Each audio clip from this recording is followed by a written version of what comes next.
Magluluto naman tayo ngayon ng pinadapang manok sa pinya at sabaw ng buko. Tara!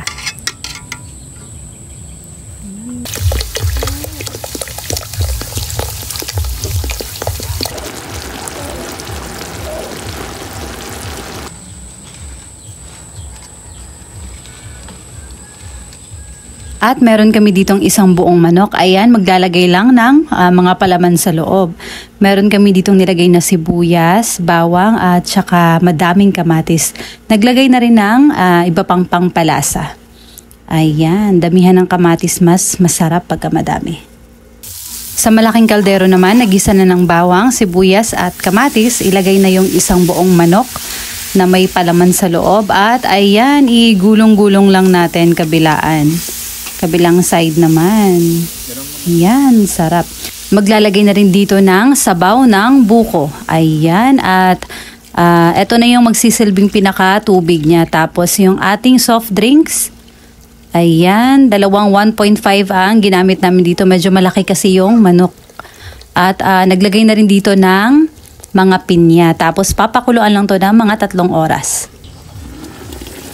At makalipas ang 2 oras, ayan, wala nang sabaw. Kumonti na yung sabaw niya. Pero kulang pa to. Papakuluan pa siya ulit. At makalipas ang 3 oras, ayan, luto na. At saka tignan nyo naman yung sauce niya. Sarap. Tara, titikman na natin.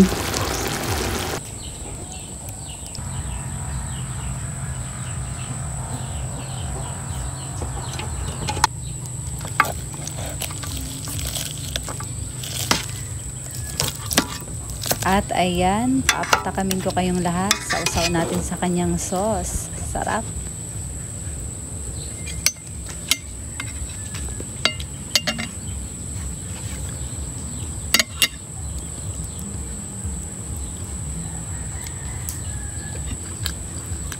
Grabe, harap ng sauce niya.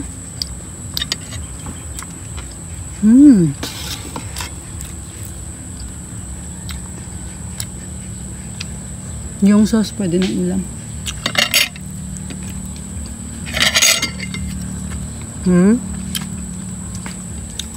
May pinya.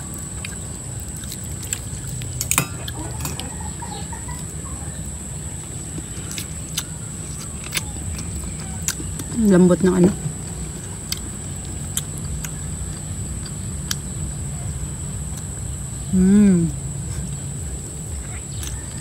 Sarap.